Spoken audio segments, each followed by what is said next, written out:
العالمین والصلاة والسلام علی سید الانبیاء والمرسلین اما بعد فاعوذ باللہ من الشیطان الرجیم بسم اللہ الرحمن الرحیم۔ الحمدللہ، اللہ تبارک و تعالیٰ کے سب سے پیارے حبیب نبی کریم صلی اللہ علیہ وسلم کے فضائل اور مناقب پر مشتمل آیات آپ کی خدمت میں عرض کر رہے ہیں۔ آپ کو معلوم ہے کہ ہمارے الہادی پروگرام میں ہم کسی ایک موضوع کا انتخاب کرتے ہیں، اس سے متعلقہ آیات آپ کی خدمت میں عرض کی جاتی ہیں۔ بہت سارے عقائد پر گفتگو کرتے ہوئے پھر ہم آئے تھے نبوت اور رسالت پر، اور اس کے بعد پھر ہم نے مختلف انبیاء علیہم السلام کے تذکرے قرآن عظیم سے نکال کر آپ کی خدمت میں عرض کیے، اور پھر اب نبی کریم صلی اللہ علیہ وسلم کے ذکر پر ہم آئے ہیں۔ اور میں نے اس ذکر کو بھی جہاں سرکار کا ذکر ہوا ہے کچھ مختلف اقسام میں تقسیم کر دیا ہے۔ مثلا پہلے ہم نے لیے ہیں نبی کریم صلی اللہ علیہ وسلم کی تعریف اور توصیف پر مشتمل آیات کریمہ، پھر ہم ان پہ لیں گے جہاں پہ جس نے کسی کے سرکار کی شان میں گستاخی کی ہے تو گستاخوں کا تذکرہ کس طریقے سے اللہ تعالیٰ نے کیا ہے، پھر ہم ان کو لیں گے، ان آیات کو جس میں اللہ تبارک و تعالیٰ نے سرکار کے ادب کو بیان کیا ہے، پھر اور پہلو سرکار کے لیں گے انشاءاللہ جو اس میں اللہ تعالیٰ نے بیان فرمائے۔ تو ابھی جو میں آپ کی خدمت میں تعریف و توصیف پر مشتمل آیت عرض کر رہا ہوں، یہ سورہ آل عمران کی ہے، آیت نمبر 159۔ سورہ آل عمران 159 ہے۔ اللہ تعالیٰ ارشاد فرماتا ہے کہ فَبِمَا رَحْمَةٍ مِّنَ اللَّهِ لِنْتَ لَهُمْ۔ فَبِمَا رَحْمَةٍ مِّنَ اللَّهِ، اللہ تعالیٰ کی طرف سے کیسی آپ پر مہربانی ہے، یعنی حبیب کریم صلی اللہ علیہ وسلم آپ پر اللہ تعالیٰ کی طرف سے کیسی مہربانی ہے، لِنْتَ لَهُمْ، کہ آپ ان کے لیے نرم دل ہوئے، وَلَوْ كُنْتَ فَظًّا، اور اگر آپ تند مزاج ہوتے، سخت مزاج ہوتے، غلیظ القلب، سخت دل ہوتے، لَانْفَضُّوا مِنْ حَوْلِكَ، تو یہ ضرور آپ کے گرد سے دور ہو جاتے، آپ کے ارد گرد سے پریشان ہو جاتے اور آپ سے دور ہو جاتے۔ تو فَاعْفُ عَنْهُمْ، تو آپ ان سے درگزر فرمائیے، وَاسْتَغْفِرْ لَهُمْ، اور آپ ان کے لیے استغفار فرمائیے، وَشَاوِرْهُمْ فِي الْأَمْرِ، اور ان سے مختلف کاموں میں مشورہ طلب کیجیے۔ فَإِذَا عَزَمْتَ، پھر جب آپ کسی کام کا ارادہ کر لیں، فَتَوَكَّلْ عَلَى اللَّهِ، تو اللہ تبارک و تعالیٰ پر بھروسہ کریں، ان اللہ یحب المتوکلین، بے شک اللہ تبارک و تعالیٰ توکل یعنی بھروسہ کرنے والوں کو محبوب رکھتا ہے۔ تو آپ دیکھیں، غور کریں کہ اس میں ویسے تو بظاہر ایک حقیقت کا بیان ہے، لیکن اس میں مدح و ثنا پوشیدہ ہے، یعنی گویا کہ اللہ تعالیٰ نے فرمایا حبیب آپ غلیظ القلب نہیں ہیں، یعنی سخت دل نہیں ہیں، سخت مزاج نہیں ہیں، جس کی دلیل یہ ہے کہ جو آپ کے قریب آتا ہے بس پھر قریب ہی رہتا ہے، وہ دور نہیں ہوتا۔ جب یہ بخاری کی شروع کی احادیث میں ہی ہے کہ ابو سفیان اس وقت تک ایمان لے کر نہیں آئے تھے، تو یہ ایک علاقے میں گئے ایلیا کے مقام پر، تو وہاں ہرقلہ ایک بادشاہ تھا، عیسائی بادشاہ، اس نے ابو سفیان کو بلایا اپنے دربار میں، تو ابو سفیان کے ساتھ اور بھی اس کے گروپ کے لوگ تھے، تو اس نے کہا کہ میں نے سنا ہے کہ تمہارے ہاں ایک ایسا شخص ہے جو دعوی نبوت کرتا ہے، تو انہوں نے کہا کہ ہاں، تو کہا کہ جو ان کے سب سے قریب ترین رشتہ داروں میں ہو، قریب ترین شخص ہو، وہ ذرا آگے آئے، میں اس سے کچھ پوچھنا چاہتا ہوں۔ تو ابو سفیان آگے بڑھے، تو اس نے ہرقلہ نے کہا کہ میں جو آپ سے پوچھوں گا آپ مجھے بتائیے گا، اور کہا کہ ان کے ابو سفیان کے ساتھیوں کو ان کے پیچھے کھڑے کر دو، تاکہ اگر یہ غلط بیانی کریں تو تم فوراً بتانا کہ غلط کہہ رہے ہیں۔ تو ابو سفیان خود یہ کہتے ہیں کہ اگر یہ میرے ساتھی میرے پیچھے موجود نہ ہوتے تو شاید میں نبی کریم صلی اللہ علیہ وسلم کے بارے میں بیان کرتے ہوئے غلط بیانی سے بھی کام لے لیتا، لیکن مجھے خوف تھا کہ اگر میں غلط بیان کروں گا تو یہ جا کر میری کس بیانی کریں گے اور میں جھوٹا مشہور ہو جاؤں گا، تو لہٰذا اس نے پھر جو پوچھا وہ بتاتے گئے۔ ان میں سے ایک بات جو اس نے پوچھی وہ یہ تھی کہ یہ بتائیں جس شخص نے دعوی نبوت کیا ہے اس کی تعداد بڑھ رہی ہے یا گھٹ رہی ہے؟ تو ابو سفیان نے کہا کہ بڑھ رہی ہے۔ پھر اس نے پوچھا کہ کیا ایسا ہوتا ہے کہ جو ان کے قریب آتا ہے وہ دین کو ناپسند کر کے، ان کے دین کو ناپسند کر کے دور چلا جائے؟ ابو سفیان نے کہا کہ نہیں، کوئی ایسا نہیں ہوا کہ آیا اور چلا گیا۔ تو یہ دیکھیں ایک بڑی بات ہے کہ ایک غیر مسلم شخص بھی نبی کریم صلی اللہ علیہ وسلم کے ایک اچھے وصف کو بیان کر رہا ہے کہ جو ان کے پاس آتا ہے پھر ان کے پاس سے جاتا نہیں ہے، متنفر نہیں ہوتا ہے۔ تو اس لیے ذرا غور کرنا چاہیے کہ ہمیں بھی ذرا نرمی کا سلوک کرنا چاہیے، سختی اپنے مقام پہ ضروری بھی ہے، اس کا انکار نہیں ہے۔ نبی کریم صلی اللہ علیہ وسلم بعض مقامات پر انتہائی جلال میں بھی تشریف لائے ہیں، اور آپ نے جب اللہ تعالیٰ کے کسی کام میں کوتاہی ہوتی تھی تو پھر آپ بالکل رعایت نہیں فرماتے تھے۔ سیدہ عائشہ صدیقہ رضی اللہ تعالیٰ عنہ فرماتی ہیں کہ نبی کریم صلی اللہ علیہ وسلم نے اپنے کام کے بارے میں کبھی غصہ نہیں فرمایا، لیکن جب کوئی اللہ تعالیٰ کے دین کے کام کے سلسلے میں کوتاہی کا مرتکب ہوتا تو آپ جلال میں تشریف لے آیا کرتے تھے۔ اور وہ سوچئے کہ نبی کریم صلی اللہ علیہ وسلم کا جلال کس قدر خوف پیدا کرنے والا، رعب اور ہیبت پیدا کر دینے والا ہوگا، وہ آپ اندازہ کریں۔ وہ اپنے مقام پر ہے، یہ نہیں ہے کہ سرکار صلی اللہ علیہ وسلم ہر وقت نرم رہتے تھے۔ جہاں سختی کرنی ہے وہاں سختی بھی ہے،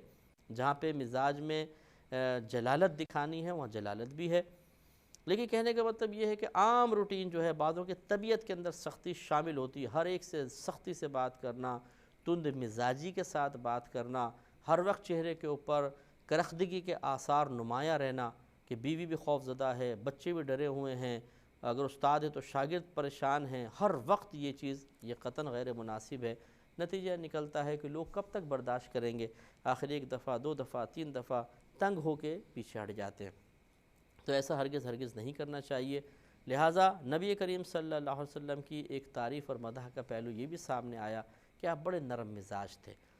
اور یہ نرم مزاجی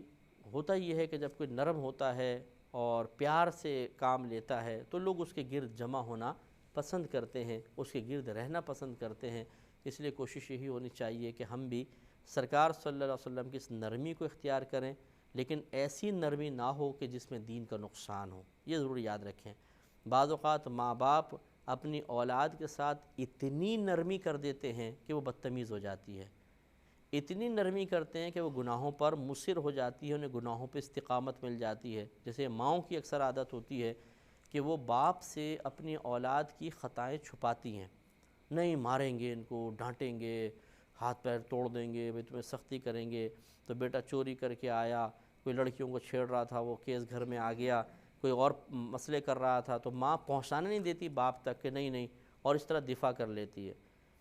اور تو یہ بھی ایک نرمی کا معاملہ ہے، لیکن اس سے اولاد کو کس قدر نقصان پہنچتا ہے کہ بعض اوقات باپ کو پتہ بھی نہیں ہوتا، اور اولاد بہت آگے تک پہنچ چکی ہوتی ہے، وہ پکا چور بن جاتا ہے، کڈنیپر بن جاتا ہے، اور موبائل چھینتا ہے، گنیں ہاتھ میں آ جاتی ہیں، اور پتہ نہیں کیا کیا حرکتیں کرتے ہیں، ابا جان کو پتہ ہی نہیں ہے۔ وجہ کیا ہے؟ یہ بیچ میں ستون ہے جس کو ماں کہا جا رہا ہے، یہ بیجا نرمی کے ذریعے اپنے اولاد کو مجرم بنا دیتی ہے۔ تو یہ نہیں ہونا چاہیے، ایسی نرمی اللہ کو بالکل پسند نہیں ہے، ایسے مقام پہ سختی مطلوب ہے، لیکن بہرحال وہ اپنے اولاد کی جذبات، کیفیات، ان کی عمر وغیرہ کو دیکھ کر ہی کی جائے تاکہ اولاد بھی بغاوت پر نہ اتر آئے، لیکن یہ نرمی مناسب نہیں ہے۔ بعض ایسے ماں باپ ہوتے ہیں کہ اولاد کچھ بھی کر رہی ہے، نہیں جی کچھ نہیں کہو بس اولاد کو، جب بچے بدتمیز ہو رہے ہیں، مہمانوں کو مار رہے ہیں، گالیاں بک رہے ہیں، یہ نرمی مناسب نہیں ہے۔ ایسے استاد کی طرف سے وہ نرمی، ویسے تو اسکول، کالج، یونیورسٹی میں اب تو استاد بیچارے شاگردوں سے ڈرتے ہیں، کیا استاد سختی کرے گا، لیکن میں دینی طبقے کی بات کر لیتا ہوں کہ بعض اساتذہ اگر ایسے بن جائیں اتنے نرم کہ اپنے اسٹوڈنٹس کی ہر خطا کو نظر انداز کریں، تو وہ شاگرد کبھی پڑھ نہیں سکتا ہے، کبھی بھی نہیں پڑھ سکتا ہے۔ استاد کو اپنا روب قائم رکھنا ہوگا، ہلکی پھلکی سختی بھی بہت ضروری ہے، تب یہ نوجوان پڑھ سکیں گے، بچے پڑھ سکتے ہیں۔ ورنہ اگر آپ بہت زیادہ نرم ہو جائیں، بچہ آیا نہیں آیا آپ کچھ نہ کہیں، وہ سبق یاد نہ کرے آپ کچھ نہ کہیں، پھر پڑھا کر تو دیکھ لیں، آپ اگر پڑھا دیں تو ہمارا نام بدل دیجیے گا۔ بہت مشکل ہے، میں خود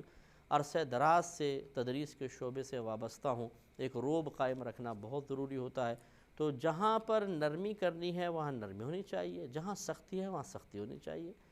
یہ ذرا فرق ملحوظ رکھنا بہت ضروری ہے۔ نبی کریم صلی اللہ علیہ وسلم نے اللہ تعالیٰ کے معاملے میں، دین کے کام کے سلسلے میں سختی بھی فرمائی ہے، لیکن اکثر آپ کی طبیعت میں نرمی نظر آتی تھی، یہ ہمیں ضرور ملحوظ رکھنا چاہیے۔ اور باقی میں تعریف کا پہلو اس لحاظ سے ہے کہ فَاعْفُ عَنْهُمْ، اللہ نے فرمایا، اور آپ ان سے درگزر فرمائیے۔ لازم بات ہے جب اللہ تعالیٰ نے یہ حکم فرمایا تو سرکار نے اس کو اختیار بھی کیا ہوگا، اور درگزر آپ فرماتے رہے، اور اس درگزر کا بڑا فائدہ ظاہر بھی ہوا جب فتح مکہ ہوا خاص طور پر، تو نبی کریم صلی اللہ علیہ وسلم ایک فاتح کی حیثیت سے داخل ہوئے، اور وہ ایک ایسا مطلب وہاں پہ رواج تھا کہ جب کوئی فاتح ہو کر شہر میں داخل ہوتا تھا تو وہ جو اپنے دشمن ہوتے تھے ان کو چھوڑتا نہیں تھا، نوجوانوں کو قتل عام ہوتا تھا، اور عورتوں کو قیدی بنا لیا جاتا تھا، بچوں کو قبضے میں لے لیا جاتا تھا، بوڑھوں کو مار دیا جاتا تھا، گھر تباہ کر دیا، آگ لگا دی جاتی تھی گھروں کے اندر، اور یہ مختلف حرکتیں ہوتی تھیں۔ تو وہ کفار اسی وجہ سے بہت زیادہ خوف زدہ تھے کہ انہوں نے نبی کریم صلی اللہ علیہ وسلم کو ایک عرصہ دراز تک تنگ کیا تھا، اور اب ان کو گمان تھا کہ ایسا نہ ہو کہ یہ بھی اسی طرح رویہ اختیار کریں اور ہماری تباہی کا سبب بنیں۔ لیکن نبی کریم صلی اللہ علیہ وسلم نے بڑے ہی پیارے انداز سے جب ان کے چہروں پہ پریشانی کے آثار دیکھے تو پوچھا کہ تم مجھ سے کس سلوک کی توقع اور تمنا رکھتے ہو؟ وہ کہنے لگے کہ آپ کریم ہیں، شریف باپ کے بیٹے ہیں، یعنی کریم ہیں، جب کریم غالب آتا ہے تو اظہار کرم کرتا ہے، آپ بھی ہم پہ کرم فرما دیں۔ سرکار نے فرمایا لا تثریب علیکم اليوم، آج تم میں کسی پہ کوئی پکڑ نہیں ہے، جاؤ میں نے تم سب کو معاف کیا۔ اس کی برکت اور فائدہ یہ ظاہر ہوا کہ ہزارہا لوگ اسی وقت ایمان لے آئے، کہ اتنے اچھے نبی، اتنا 13 سال مکی زندگی کے اندر جو ستایا گیا، اس کی مثال کو پیش کر کے بتائے بہت مشکل ہے۔ نوح علیہ السلام نے 950 سال تبلیغ فرمایا، آپ کو بڑا تنگ کیا گیا، لیکن اس قوم میں زمین آسمان کا فرق،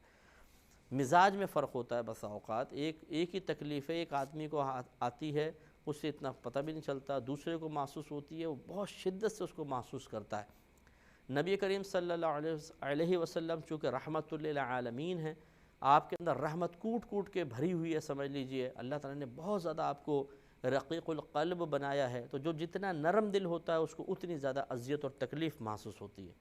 اب دیکھیں نا، جو مطلب ڈاکٹرز ہوتے ہیں، جو آپریشن کرتے ہیں، سرجنز ہوتے ہیں، یہ پیٹ چیر دیتے ہیں، بالکل ہٹا دیتے ہیں سب کچھ، دماغ کھوپڑی کھول دیتے ہیں پوری، بھیجا ہل رہا ہوتا ہے، اور دل نکال لیتے ہیں، دل چینج کر دیتے ہیں، اور ہاتھ میں سارے بلڈ ہی بلڈ ہوتا ہے، سب کچھ باڈی کھلی ہوتی ہے۔ ایک عام آدمی کیا یہ کر سکتا ہے؟ کبھی بھی نہیں کر سکتا۔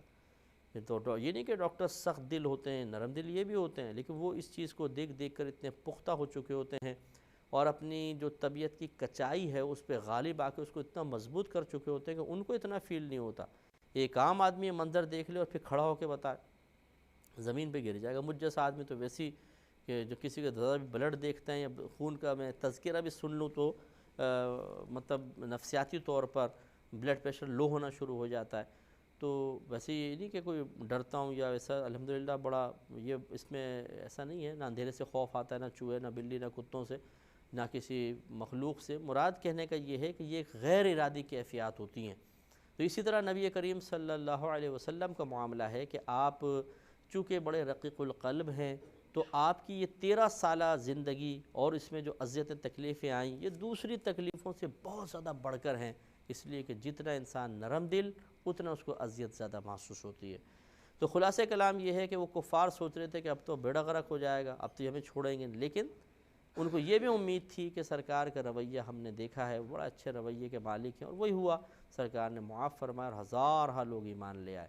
اس لیے اس پروگرام کے توسط سے ہم تمام اپنے دیکھنے والے بھائیوں اور بہنوں کی خدمت میں بھی دائرہ ادب میں رہ کر گزارش کرتے ہیں کہ انتقام کی روایت کو چھوڑیں اور عفو و درگزر کو اپنائیں، انشاءاللہ بہت سکون سے رہیں گے۔ آپ انتقام حاصل کر کے اتنا سکون حاصل نہیں کر سکتے، انتقام لے کر اتنا سکون حاصل نہیں کر سکتے جتنا معاف کر کے آپ کو سکون ملے گا۔ آزما کر دیکھ لیں۔ اس لیے ہم نے تو یہ اپنی عادت بنائی ہے کہ دین کے معاملے میں کوئی نقصان پہنچائے وہ ایک الگ چیز ہوتی ہے، اس میں جو شرعی طور پہ تقاضے وہ پورے کیے جاتے ہیں، ورنہ کوئی ہمیں ذاتی لحاظ سے تکلیف پہنچائے تو مجھے یاد نہیں پڑتا کہ میں نے کسی کو اپنی ذات کی وجہ سے انتقام کا نشانہ بنایا ہو۔ میں عفو و درگزر کے ذریعے اور صبر کے ذریعے سامنے والے کو شکست دیتا ہوں، اور آج تک میں اس میں ناکام نہیں ہوا ہوں۔ ہزارہا لوگ ہماری زندگی میں آئے جنہوں نے مختلف انداز سے ہمیں تنگ کیا، اور آج بھی اب بھی ایسا ہوتا رہتا ہے کہ معاملات چلتے رہتے ہیں بہرحال، لیکن نبی کریم صلی اللہ علیہ وسلم کے کرم اور آپ کے صدقے سے یہ چیز اختیار کرنا واقعی بہت نافع محسوس ہوا کہ معاف کر دے، درگزر کر دے۔ دیکھیں جب کوئی ہم پہ ظلم کرتا ہے وہ ظالم، ہم مظلوم ہیں، صبر کریں گے مظلوم ہی رہیں گے۔ دنیا میں بھی اللہ تعالیٰ کرم فرمائے گا کیونکہ اللہ تعالیٰ اس کے رسول مظلوم کے ساتھ ہیں، اور میدان محشر میں ہمیں بدلہ بھی ملے گا، اس کا اچھا اجر ملے گا۔ لیکن اگر ہم انتقام لیتے ہیں تو یہ بعض اوقات ایسا ہوتا ہے چونکہ ہم نے ظلم کی مقدار کو کوئی ناپا تو نہیں ہوتا، اور نہ ہمارے پاس کوئی ایسا پیمانہ ہے کہ جب ہم بدلہ اور انتقام لے رہے ہوں تو اتنا ہی لیں جتنا سامنے والے نے کیا۔ ہو سکتا ہے کہ اگر اس نے تھپڑ مارا، میں نے بھی جواب میں تھپڑ مارا، قوت میں، طاقت میں، سختی میں فرق ہو سکتا ہے، اس کا ہلکا لگا تھا، میرا زور سے لگ گیا، تو نتیجہ برعکس ہو جائے گا۔ اب وہ مظلوم ہے، میں ظالم، اب اللہ تعالیٰ اس کے رسول کی رحمت اس کے ساتھ ہو جائے گی، میرے ساتھ تو نہیں رہے گی، اور میدان محشر میں اب میں اس کی نیکیاں نہیں لوں گا، وہ میری نیکیوں کا دعوے دار ہو سکتا ہے۔ اس لیے اچھی طرح یہ ہمیں ذہن میں رکھنا چاہیے کہ معاف کرنے میں عظمت ہے، اس میں بڑائی ہے۔ یہ ہمارے نبی کریم صلی اللہ علیہ وسلم کا طریقہ کار ہے۔ ایک دفعہ آپ ایک درخت کے نیچے آرام فرما رہے تھے اور تلوار آپ کی لٹکی ہوئی تھی، صحابہ کرام اپنے اپنے کام میں مشغول تھے، ایک کافر آ گیا اور اس نے تلوار نکال لی، تو سرکار کی آنکھ کھلی، آپ نے دیکھا تو اس نے پوچھا، اے محمد صلی اللہ علیہ وسلم بتاؤ تمہیں مجھ سے کون بچائے گا؟ نبی کریم صلی اللہ علیہ وسلم نے بالکل آرام سے فرمایا اللہ۔ اس ایک لفظ جو سرکار کی زبان اقدس سے نکلا اس میں اتنا روب اور دبدبہ تھا کہ روایت میں آتا ہے کافر کا ہاتھ کانپ گیا اور اس کی تلوار ہاتھ سے گر گئی۔ نبی کریم صلی اللہ علیہ وسلم نے اس تلوار اٹھائی، فرمایا بتا اب تجھے مجھ سے کون بچائے گا؟ تو اس نے عرض کی کہ اگر آپ مجھے چھوڑ دیں تو بڑا کرم ہوگا۔ سرکار نے ارشاد فرمایا کیا تم ایمان قبول کرتے ہو؟ کہا کہ نہیں۔ اس نے کہا میں ایمان قبول نہیں کرتا ہوں، لیکن یہ وعدہ کرتا ہوں کہ کبھی بھی آپ کے دشمنوں کے ساتھ مل کر آپ کے خلاف میں نہیں آؤں گا، یعنی آپ کے خلاف آپ کے دشمنوں کی کبھی مدد نہیں کروں گا۔ سرکار نے فرمایا جاؤ۔ آپ اندازہ فرمائیں کہ کوئی ہم پر اگر اس طرح حملہ کرے اور ہمیں موقع مل جائے تو ہم تو ٹانگیں توڑ دیں اس کی، لیکن نبی کریم صلی اللہ علیہ وسلم نے کس طرح درگزر فرمایا۔ ان چیزوں کو دیکھنا ہوگا۔ آپ کے ساتھ ظلم ہوئے، ستم ہوئے، اب جیسے طائف کا معاملہ آپ دیکھیں، بیان کرنا بہت آسان ہے، آپ کا سننا بہت آسان ہے، کبھی پریکٹیکل کریں گے تو پتہ چلے گا نا کہ سرکار وہاں پہ گئے، ان کے سرداروں کو دعوت دی، انہوں نے لڑکے پیچھے لگا دیے۔ اب اتنی عظیم ہستی، اتنا بڑا مقام و مرتبہ، اور پبلک کے ہجوم میں اسے پتھر مارے جائیں، آپ سوچئے یہ کیسا معاملہ ہے، کیسا منظر ہوگا۔ ہمیں کوئی بھرے محلے کے اندر آ کے خالی گریبان پکڑ کے جھٹکا دے کے چلا جائے تو پھر محلے سے نکلنا کس قدر ہمارے لیے مشکل اور اذیت ناک ہو جائے گا، لوگوں کی نگاہیں، سوالیہ نگاہیں، کیسے ہم برداشت کریں گے؟ لیکن وہ ہمارے نبی کریم صلی اللہ علیہ وسلم ہیں، آپ کے ساتھ یہ معاملہ کیا، اتنے پتھر مارے گئے کہ خون رس رس کر آپ کی نالین تک پہنچ گیا۔ سرکار نے باغ میں داخل ہو کر پناہ حاصل کی تو ملک الجبال تشریف لے آئے، حاضر ہو گئے، عرض کیا رسول اللہ صلی اللہ علیہ وسلم میں پہاڑوں کا فرشتہ ہوں، حکم فرمائیے اگر آپ کہیں تو میں طائف کے پہاڑوں کے ملا کے بستی کو تباہ کر دوں۔ سرکار نے فرمایا کہ نہیں، اگر آج یہ مجھ پر ایمان لے کر نہیں آتے تو مجھے یقین ہے کہ ان کی آنے والی نسلیں مجھ پر ایمان لے کر آئیں گی۔ یہ دیکھیں کیسے سرکار نے معاف فرمایا، اور ہوا ایسا، ان کی نسلیں ایمان لے کر آئیں۔ اللہ تعالیٰ سے دعا ہے کہ اللہ تعالیٰ مجھے اور آپ سب کو عفو و درگزر کی عادت اپنانے کی توفیق عطا فرمائے، آمین۔ وآخر دعوانا ان الحمدللہ۔